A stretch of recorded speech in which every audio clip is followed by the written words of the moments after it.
You lost, boy? That's what the man slurred as he leaned in, beer breath thick enough to peel paint off the walls. His voice had that smug, punchable confidence, the kind that only grows in places where people look the same, talk the same, and ain't used to being challenged. Mateo didn't say a word. He didn't have to. His eyes did the talking, calm, steady, but alert. The kind of look that says, I know exactly where this is going, and I don't want any part of it. But trouble doesn't care what you want. It found him anyway. All it took was a spilled drink, which wasn't even his fault. A shove. A word whispered with venom, one of those words so soaked in hate it leaves a stain in the air. And then, just like that, boom. One gunshot. Straight to the chest.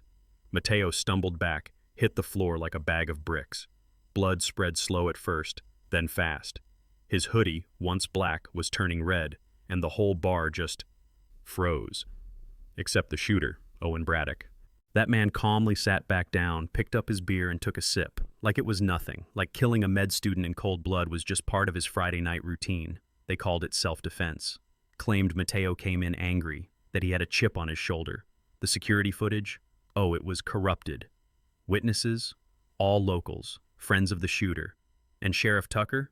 He'd known Owen since he was in diapers, called him just a good old boy. But here's the thing. They had no idea who they had just murdered. Mateo Cruz wasn't just another face in the crowd. He was 24, third-year med student at Benton University. Smart, focused, and the kind of guy you wish your daughter would bring home. Top of his class, planning to be a neurosurgeon. He was the kid who stayed late after labs to tutor others, who left post-it notes for his dad on the fridge reminding him to take his heart meds. He didn't have a record, didn't pick fights, didn't even drink much. He was just there because a classmate, Ryan, invited him out to celebrate the end of finals. Now his name was just a footnote in a local paper.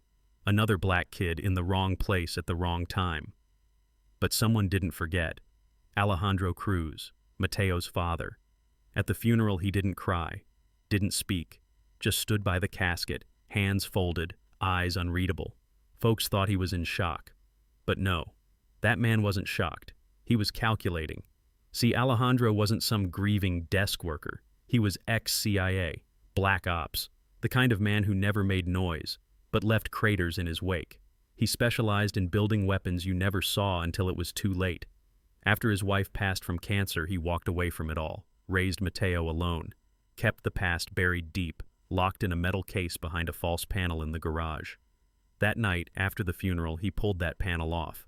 And when he did, something broke loose. Not anger, not even revenge, something colder.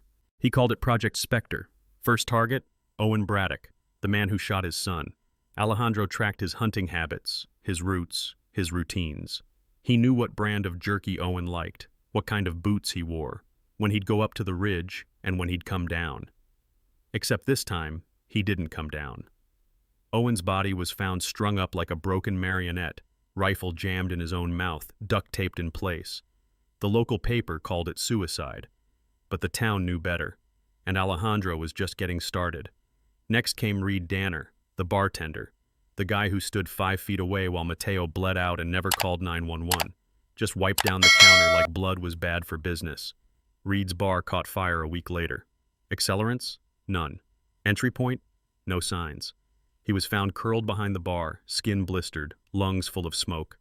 The sheriff told folks it was faulty wiring, but the town had seen that look before, the way bad decisions come back with sharp teeth. Then there was Ryan, Mateo's classmate, the one who invited him out, the one who watched everything go down, and said nothing.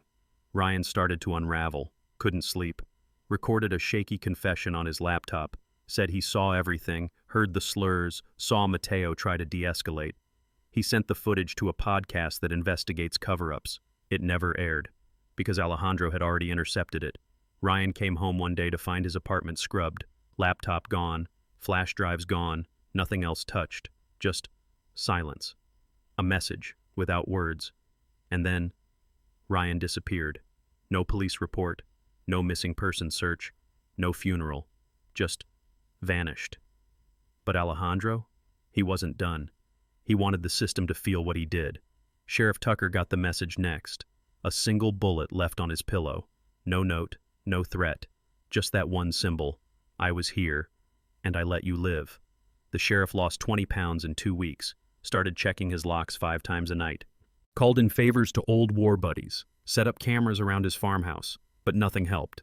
Then his deputy, Jake Melvin, turned up dead in a river, hands zip-tied, face frozen in terror. It was surgical, clean, deliberate. Even the feds started sniffing around, quietly, no press, no statements. They suspected Alejandro, but couldn't prove a thing. No prints, no purchases, no digital trace. He had become what he was trained to be, a ghost. And just when people thought it was over, he added one more name to the list. Amanda Keene, a town councilwoman who testified Mateo was threatening. One morning she found an envelope in her mailbox. No name, no stamp, just a photo of Mateo, graduation cap, soft smile, with a red X across his face. She left town the next day, didn't sell the house, just left it behind like it was haunted. And maybe it was. Now here's the part that twists your gut. One of the feds on the task force, an analyst named Simone Albright, used to know Alejandro. She pulled his file, saw what he'd built, what he'd walked away from. She tried to stop the manhunt, said, "You don't chase a man like that unless you want a war." Nobody listened, so she quit. And a week later, she got a brown package at her doorstep. Inside, a USB drive. And on it, every file, every footprint, every note Alejandro had compiled, and one line typed at the top. "Tell his story, or I will." And then, he disappeared. Some say he's dead. Others say he lives in the shadows, under a new name, fixing tractors in the middle of nowhere. But the town remembers. No more racist flags, no more sly remarks.